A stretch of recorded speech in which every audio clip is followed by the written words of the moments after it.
मैं आप सभी का स्वागत करती हूँ अपने चैनल हिंदी क्लासेस में। तो मैं आज से आपके लिए हिंदी व्याकरण स्टार्ट कर रही हूँ। जो मैं अपने नोट्स हैं उनके माध्यम से ही आपको पढ़ा रही हूँ, बुक में से नहीं पढ़ा रही हूँ। जो मेन क्वेश्चन है जो हमारे पेपरों में अक्सर आ जाते हैं, जिसके कारण हमारा दिमाग फजल हो जाता है और हमें आते आते भी हम उनको गलत कर देते हैं। ठीक है, तो कृपा करके इस वीडियो को अच्छी प्रकार से देखिए और ये सभी पेपर के लिए इक्वल मायने रखता है, क्योंकि आपको पता है हिंदी व्याकरण छोटे से छोटे पेपर से लगा के हमारे यूजीसी नेट एसएस प्रोफेसर तक पूछे जाते हैं। तो कृपया करके ध्यान से इस वीडियो को देखिएगा और हो सके तो चैनल को लाइक, सब्सक्राइब, कमेंट प्लीज़ कर दीजिए, क्योंकि मेरा चैनल नया है और मैं चाहती हूँ मैं आपको अपने अकॉर्डिंग अच्छे से अच्छी चीज़ें प्रोवाइड करवाऊँ। ठीक है, जिससे आपकी तैयारी और भी बेहतर से बेहतर हो जाए। ठीक है, और ये मत समझना भाई मैं प्रोफेसर टीचर हूँ, कोई मैं सरकारी टीचर नहीं हूँ, मैं भी आप जैसे ही हूँ। ठीक है, मैं भी अपनी तैयारी करने लग रही हूँ प्रोफेसर की।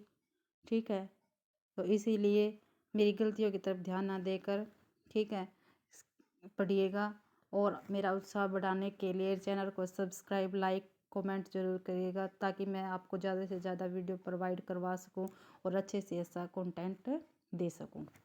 तो आइए आज हमारे अपनी हिंदी व्याकरण की पहली क्लास स्टार्ट करते हैं। पहले हम पढ़ते हैं वर्ण। ठीक है, वर्ण देखो भाई, वर्ण क्या है? वर्ण भाषा की वह छोटी से छोटी इकाई जिसके टुकड़े और न हो सके उसको क्या कहते हैं? वर्ण कहते हैं। देखो भाई, भाषा की सबसे छोटी इकाई या ऐसी ध्वनियाँ जिनके खंड न हो सके उसको क्या कहते हैं? वर्ण कहते हैं। ठीक है, और हाँ, मैंने शॉर्ट के माध्यम से भी हिंदी व्याकरण स्टार्ट कर रखी है। उसमें मैंने 2 वीडियो डाली है, एक वर्ण किसे कहते हैं और दूसरी है वर्ण और उसके प्रकार। तो कृपा करके आप वो भी देख लीजिएगा। आपके साथ काफ़ी सारे जो दुविधा है उससे सोल्व हो जाएंगी। ठीक है, आगे है, और आपको पता है वर्ण क्या होता है? एक प्रकार की ध्वनि होती है। वर्णमाला किसे कहते हैं? वर्णों का व्यवस्थित समूह वर्णमाला कहलाता है। वर्ण कितने प्रकार के होते हैं? वर्ण 2 प्रकार के होते हैं, स्वर और व्यंजन। ठीक है, स्वर और व्यंजन। तो कुल वर्ण कितने होते हैं हमारे? 52 होते हैं और व्यंजन कितने होते हैं? 39 होते हैं। और इस वर्ण में ही जैसे स्वर हो गया, व्यंजन हो गया, ऐसे ही एक अयोगवा होता है, ये भी वर्ण का प्रकार होता है। लेकिन हम मोस्टली सिर्फ 2 ही प्रकार बताते हैं, स्वर और व्यंजन। चाहे हमारे पेपर में आ जाए तभी भी हम 2 ही प्रकार बताते हैं। तो कोई पूछता है वर्ण के कितने प्रकार होते हैं? वर्ण के सिर्फ 2 ही प्रकार बताए जाते हैं, स्वर और व्यंजन। और स्वर कितने होते हैं? 11 होते हैं। व्यंजन 39 होते हैं। अयोगवा 2 होते हैं, और है। ठीक है, अनुस्वार होता है, विसर्ग होता है। अब देखो स्वर, ऐसी ध्वनियाँ जो स्वतंत्र बोली जाती है उसको क्या कहते हैं? स्वर। ठीक है, स्वर हमारे ए ई उ, आ ई उ। आप सभी भी ऐसे लिखोगे तो आपको अच्छी प्रकार से याद होगा, क्योंकि आगे चल के हम और भी करेंगे, संधि करेंगे या कुछ और करेंगे, तो ऐसे आप लिखोगे तो आपके लिए यूज़फुल होगा और आप आसान तरीके से काफ़ी कुछ समझ सकेंगे। ठीक है,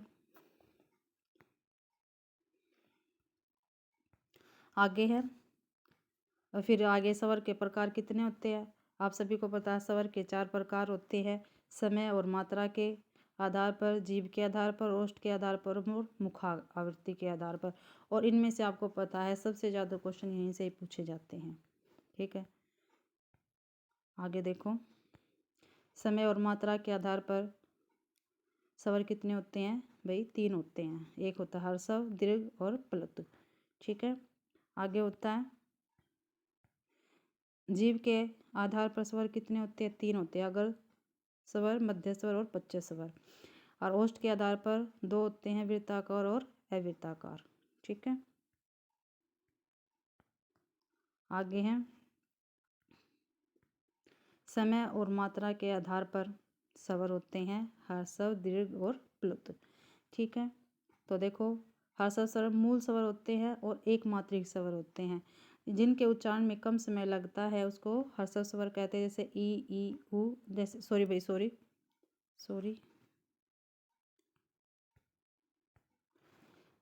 ह्रस्व स्वर होते हैं ए, ई उ री। ठीक है, ये क्या होते हैं? हर्षा स्वर, क्योंकि इनमें बिल्कुल थोड़ा समय लगता है, जैसे ए ई उ री।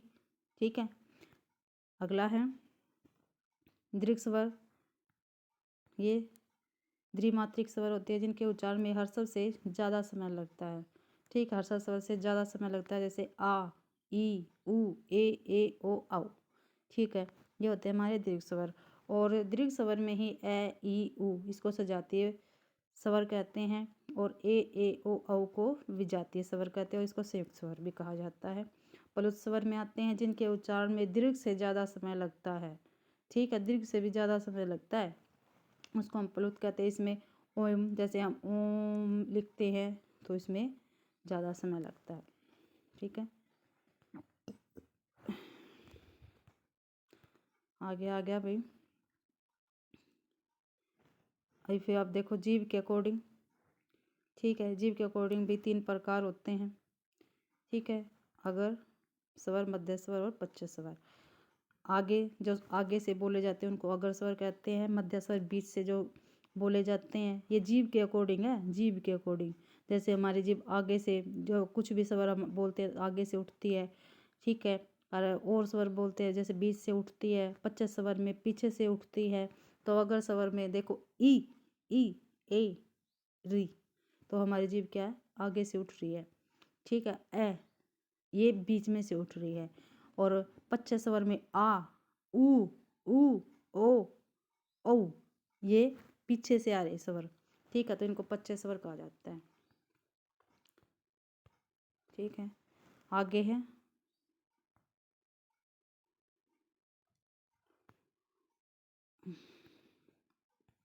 अब देखो भाई, ओष्ठ के आधार पर स्वर के 2 भेद होते हैं, अवृत्ताकार और वृत्ताकार। ठीक है, वृत्ताकार में ए ई आ ई री ए आते हैं, और वृत्ताकार में उ ओ आते हैं, ओ औ आते हैं। और देखो मुखाकृति के आधार पर स्वर के 4 भेद होते हैं, विवर्त स्वर, अर्ध स्वर, अर्धवृत्त विवर्त स्वर, अर्ध संवृत स्वर और संवर्त स्वर। आप सभी को पता है, इसमें से पेपर में काफ़ी कुछ पूछा जाता है, तो कृपया करके ध्यान से वीडियो देखिएगा। ठीक है, विवर्त स्वर होता है ओपन, जैसे आ बोल के देखना, जिसमें हमारा मुंह खुल जाता है पूरा आ, तो वो होता है विवर्त स्वर। अर्ध विवर्त स्वर, जिसमें हमारा मुंह आधा खुलता है, यानी हाफ ओपन होता है, तो उसको कहते हैं अर्ध विवर्त स्वर, जैसे ए औ। ठीक है, अर्ध संवृत स्वर, हाफ क्लोज, जिसमें आधा मुंह हमारा बंद रहता है, जैसे ए ओ। और संवृत स्वर में बिल्कुल ही क्लोज रहता है, जैसे ई उ री, जिसमें हमारा पूरा मुंह बंद रहता है। ठीक है, तो ये हमारा पहला चैप्टर समाप्त हो गया वर्ण का।